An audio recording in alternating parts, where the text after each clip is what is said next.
통영에 한산도가 있는데 한산도에 제승당이 있습니다. 제승당은 이순신 장군이 일본군 왜군들과 전쟁을 할 때에 대승을 거두었던 그런 지역에 있죠. 그런데 이 제승당이 굉장히 유명한 중에 하나가 뭐냐면 거기서 이순신 장군이 시를 지었지요. 초등학교나 중학교 때 다 배워서 알만한 시, 한산섬 달 밝은 밤에 그렇잖아요. 어디선가 일성호가는 남의 애를 끌라니 그런 거 있잖아요. 참 이순신이 얼마나 힘들었을까. 수루에 홀로 앉아서 깊은 시름하고 있었다. 그런 거 보면 대단히 고통이 많았던 것으로 보입니다. 제가 통영에 살면서 그곳을 한 번도 가본 적이 없어요. 왜냐하면 교회 늘 돌보느라고 놀러를 안 다녀서 제승당에는 못 가봤는데, 대전에 왔더니 대전에 목사님들이 내가 통영 살다 왔다고 통영 안내하라고 하면 다 제승당 가자고 그러더라고요. 그래서 대전에 살면서 제승당을 한번 가봤습니다. 가면서 보면서 좀 이상하다 싶은 게 하나가 있었는데, 그게 뭐냐면 이순신 장군이 지금부터 400년도 더 전의 사람이거든요. 거기서 제승당에서 한산섬 달 밝은 밤에 그 시를 썼다면 그 주변의 나무들이 좀 오래된 나무들, 400~500년 된 나무들이 많을 거라 생각을 했는데 별로 오래된 나무들이 안 보이는 거예요. 하도 이상해서 물어봤습니다. 여기 나무가 왜 이렇게 오래된 나무가 없어요? 그랬더니 하는 말, 나무도 죽습니다. 난 나무는 안 죽고 오래 사는 줄 알았거든요. 왜냐하면 수백 년, 1000년 넘은 나무들이 있다 그래서 오래 사는 줄 알았더니 나무도 다 죽는데요. 그리고 보니까 살아서 숨 쉬는 것들은 때가 되면 다 죽고 죽으면 다 썩기 마련이다.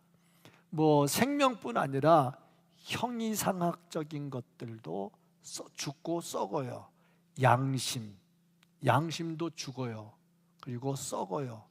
윤리도 죽고 썩어요. 도덕성, 이것도 죽고 썩어요. 그러니까 죽고 썩으니까 죄를 범하고도 큰 소리 치고 앞에서 참 뭔가 잘났다고 난리가 나죠. 이게 죽어서 썩었기 때문이다. 창세기 3장 19절 말씀을 보면 사람이 흙에서 왔다고 합니다. 내가 흙으로 돌아갈 때까지 얼굴에 땀을 흘려야 먹을 것을 먹으리니 내가 그것에서 취함을 입었습니다. 너는 흙이니 흙으로 돌아갈 것이니라 하시니라. 돌아갑니다. 다 죽는다 하는 거죠. 죽으면 썩게 되어 있어요. 썩으면 빨리 썩을수록 좋다. 제가 목회를 하면서 장례를 많이 치러봤어요. 장례를 치르면 또 어떤 때는 이장을 시켜달래. 이장, 묘지를 옮긴 때가 있고 또 오래돼서 파서 파묘해가지고 화장으로 끝낼 때가 있어요. 가서 보면 다 이렇게 썩어서 없어졌더라고요. 근데 간혹 덜 썩은 시신들이 있어요. 그러면 뭐라고 말하냐면 야, 이 묘지 되게 안 좋다.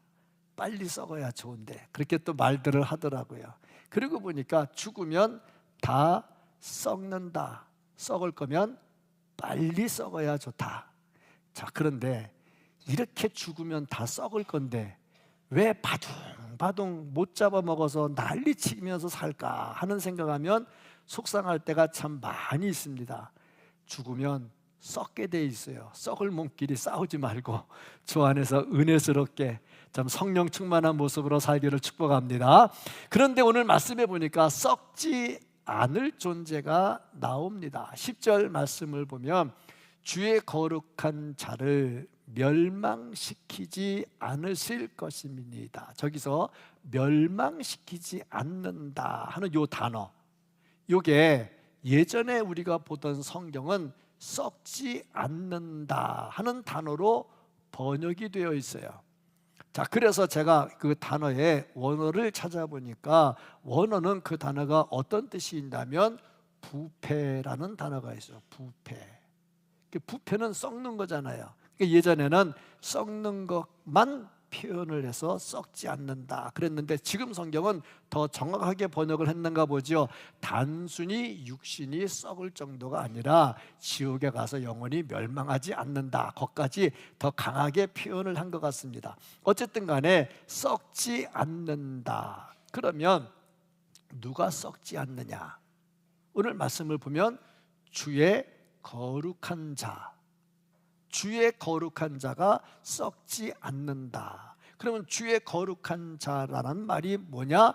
이것은 예수 그리스도의 부활 사건과 연관이 된다. 그러므로 예수 그리스도의 부활에 동참하는 자는 영원히 썩지 않고 멸망하지 않는다 하는 거죠. 우리는 예수 그리스도의 부활에 동참한 자이기 때문에 영원히 죽지 않고 영원히 썩지 않을 줄로 믿습니다.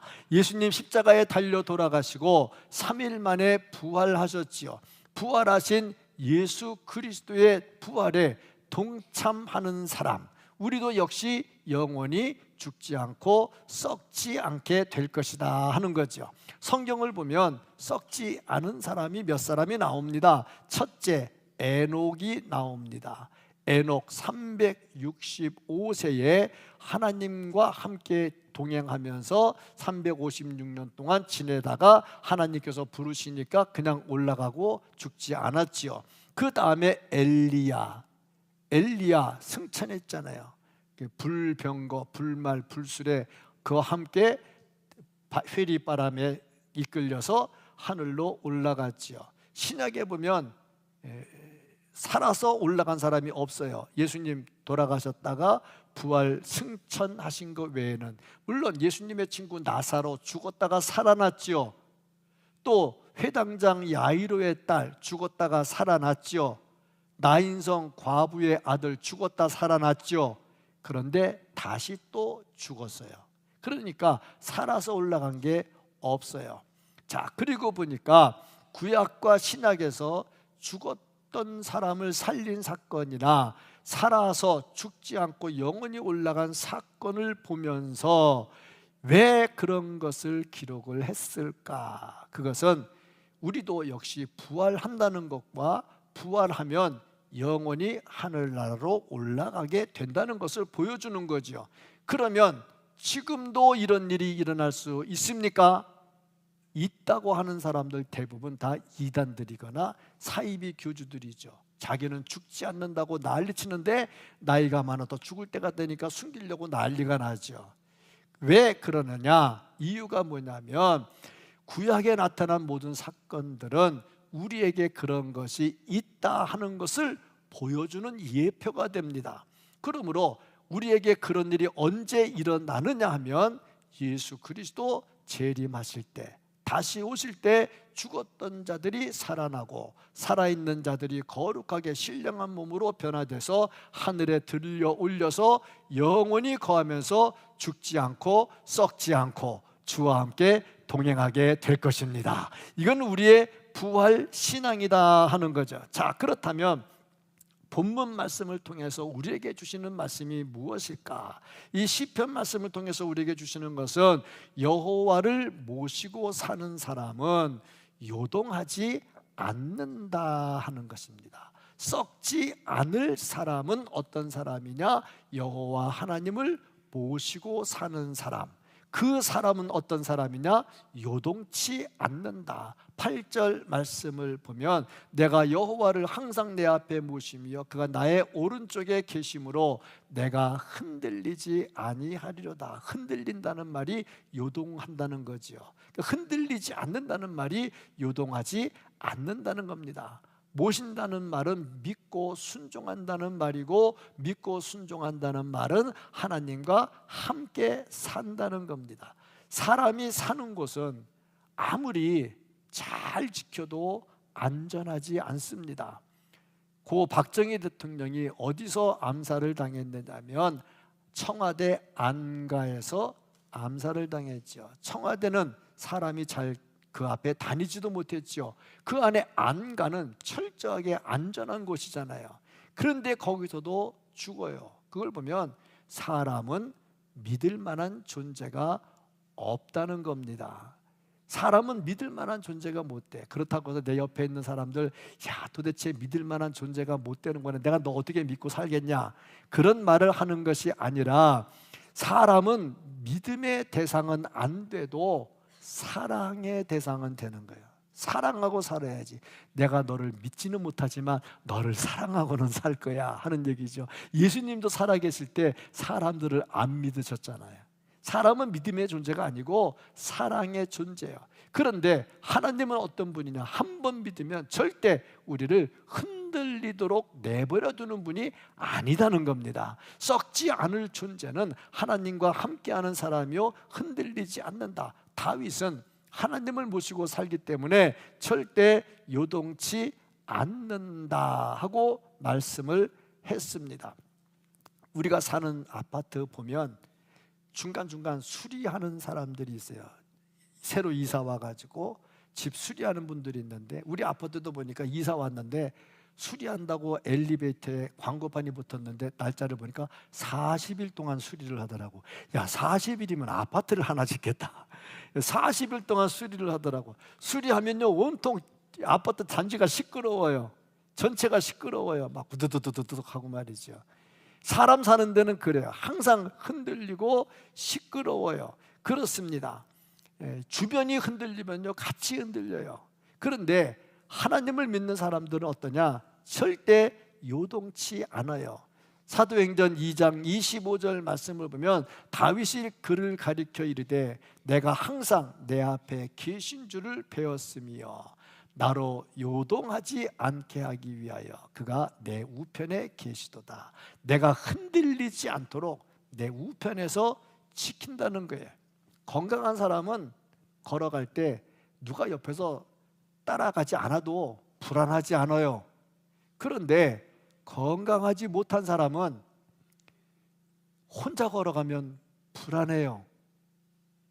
자빠질까 봐 불안해요. 옆에 누가 같이 가면 든든해요. 넘어지면 잡아줄 거니까. 그렇지 않습니까? 그러니까 하나님께서 내 우편에서 나와 함께 계신다는 것은 그만큼 내가 흔들리거나 넘어지지 않도록 한다는 거죠. 함께 하신다는 겁니다. 썩지 않을 사람은 하나님이 함께 하는 사람이요, 그 사람은 절대 흔들리거나 넘어질 일이 없습니다. 이게 부활의 기쁨에 동참하는 사람들의 모습이죠. 그러니까 이런 사람들에게 어떤 일이 일어나느냐? 기쁘고 즐거운 일들이 일어납니다. 9절 말씀을 보면 이러므로 나의 마음이 기쁘고 나의 영도 즐거워하며 내 육체도 안전히 살리니. 기뻐하고 즐거워해. 영도 안전하게 살아. 11절 말씀을 보면 주께서 생명의 길을 내게 보이시리니 주의 앞에는 충만한 기쁨이 있고 주의 오른쪽에는 영원한 즐거움이 있나이다. 기쁨과 즐거움이 있어요. 세상이 주는 기쁨은 잠시입니다. 결혼하면 뭐라고 말하냐면 신혼여행을 가면서 밀월 여행을 간다고 그래요. 밀월 여행. 자, 얼마나 기쁘고 즐겁겠습니까? 그런데 그 밀월 여행이 몇 년이나 가겠습니까? 우리 어르신들은 한 70년 같이 갔습니까? 밀월 여행이? 그렇지 않잖아요.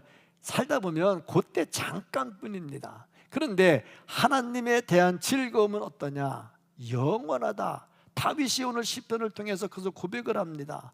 유대인들은 이 기쁨을 유쾌하다, 즐겁다 그렇게 표현을 했고, 헬라인들은 이것을 은은히 행복하다, 행복이 길다 하게 표현을 했습니다. 행복이라는 단어로 표현을 했습니다. 그러면 왜 주님 안에 있으면 즐겁고 행복할까? 오늘 말씀 보니까 영혼도 안전하게 거하고 육신도 안전하게 거하기 때문이다. 안전하게 하나님께서 지켜주신다는 겁니다. 안전지대에 주죠. 그래서 다윗이 시편 12편 5절에서 뭐라고 고백하냐면 여호와의 말씀에 가련한 자들의 눌림과 궁핍한 자들의 탄식으로 말미암아 내가 이제 일어나 그가 원하는 안전지대에 두리라 하시도다. 안전지대, 태풍이 와도 전혀 문제가 없는 안전지대로 주님께서 지켜주신다 하는 겁니다. 자, 주님과 함께해서 주 안에 있는 자, 부활의 소망에 동참하는 자, 썩지 않을 자요. 썩지 않을 자, 주님께서 주시는 즐거움과 행복함이 있는 자요. 그 사람은 하나님께서 안전지대에 철저하게 보호해 주실 줄로 믿습니다. 이게 부활의 소망에 있는 자들이라는 거죠. 이런 자들 하나님께서 어떻게 하시느냐? 그 영혼을 음부에 버리지 않는다고 말씀을 하고 있습니다. 썩지 않을 사람 음부에 버리지 않아요. 10절 말씀을 보면요, 이는 주께서 내 영혼을 스올에 버리지 아니하시며, 스올에 버리지 않는다. 이 스올이 뭐냐? 죽음, 형벌을 받는 곳. 그래서 우리는 이곳을 지옥이라고 번역하기도 합니다. 주와 함께하는 자, 그래서 썩지 않을 자, 이 자는 분명히 마지막에 지옥도 가지 않게 된다는 거죠. 그러므로 이런 사람들은 살아있을 때 어떻게 하느냐? 자기 자신을 철저하게 통제하고 그리스도인답게 살아가지요. 먹을 거 다 먹고 놀 거 다 놀고 할 거 다 하고 절제하지 않으면 이 썩지 않을 자의 모습이 아닌 거죠. 철저하게 절제하면서 삽니다. 그러고 보니 겉으로 보면 진짜 재미없는 사람처럼, 예수 믿는 사람 진짜 재미없는 사람처럼 보일 때가 있습니다. 하지만 재미있게 살다가 지옥 가는 것보다는 좀 재미없어도 천국 가는 게 훨씬 낫지 않습니까? 그렇다면 재미가 뭐냐? 제가 가만히 보니까 재미는 내가 즐거워하는 게 재미야. 그리고 보니 나는 안 즐거워, 재미가 없는데 저 사람은 재미있는 게 있죠. 간혹 바닷가를 지나다 보면 비가 부슬부슬 내리는데 우비 입고 우산 쓰고 낚시하는 사람 볼 수가 있어요. 왜 계세요? 재미있으니까 하지. 우린 재미 되게 없거든. 차라리 아우 저 고생하느니 시장 가서 사다 먹는 게 훨씬 낫거다, 뭐 그런 생각이나 하고 있죠. 재미가 없어. 그래서 재밌대. 그 제가 물어봤어요. 낚시가 재밌습니까? 참고적으로 제가 안 하는 거 두 가지가 있어요. 첫째, 바둑 한 판 두면 하루 종일 걸리거든요. 나는 하루를 내버릴 수가 없어요. 둘째, 낚시하면 하루 종일 걸리거든요. 바둑과 낚시는 안 해. 축구는 하면 힘드니까 1시간만 하면 그만두고 말거든. 근데 이거는 하루 종일 해야 되는데, 낚시하는 사람한테 물어봤어요. 낚시가 뭐 재밌냐? 설렌대. 그러면 낚시할 때만 재밌냐? 아니래. 낚시하러 친구들하고 날짜 잡을 때부터 즐겁대. 와, 그때부터 즐겁대. 그래서 어떻게 하느냐? 가서 낚시 도구 준비하고 또 요것도 바늘도 잘 닦아가지고 물고기가 더러우면 안 먹을까 봐 낚시바늘도 깨끗하게 닦아가지고 하면서 준비를 한대. 그 준비하는 그 자체가 설레임이래. 그 자체가 즐겁대. 아, 그렇구나. 근데 우리는 그럼 재미가 없는 삶을 살까? 아니, 우리도 재밌거든요. 찬양인데 칸타타 준비한다고 열심히 찬양할 때 얼마나 즐겁고 재밌어. 아멘. 아까 일부 예배 때는 사람이 별로 없는데 지휘자만 아멘 하더만, 여기는 다 같이 아멘 하네. 그렇잖아. 사람이 즐겁고 행복하게, 얼마나 즐겁고 행복해. 이삭이 좀 뭐 한다고 왔더만 와서 보니까 아버지가 의자 갖다 주더라고. 아버지가 회사 가면 그럴 사람이 아니거든. 다른 사람이 회사 가면 의자 갖다 줄 사람인데 여기 와가서는 아들 오니까 의자 갖다 주더라고. 내가 보면서 야, 참 많이 즐거우니까 갖다 줬겠지. 얼마나 대견해. 유학했던 애들이 와가지고 같이 동참하니까 얼마나 좋아. 이게 우리 즐거움이잖아. 우리의 즐거움은 예수 안에 있습니다. 열심히 교회 봉사하는 게, 주방에서 국수 삶는 게 즐겁잖아. 국수 안 삶는 사람이 아멘을 하고, 국수 삶는 사람은 아멘 안 하면 안 되잖아. 근데 즐겁잖아. 열심히 교회 청소하면서 즐겁잖아. 이게 정말 즐겁고 이게 우리 행복 아닙니까? 다른 거야. 기쁨의 종류가 다른 거야.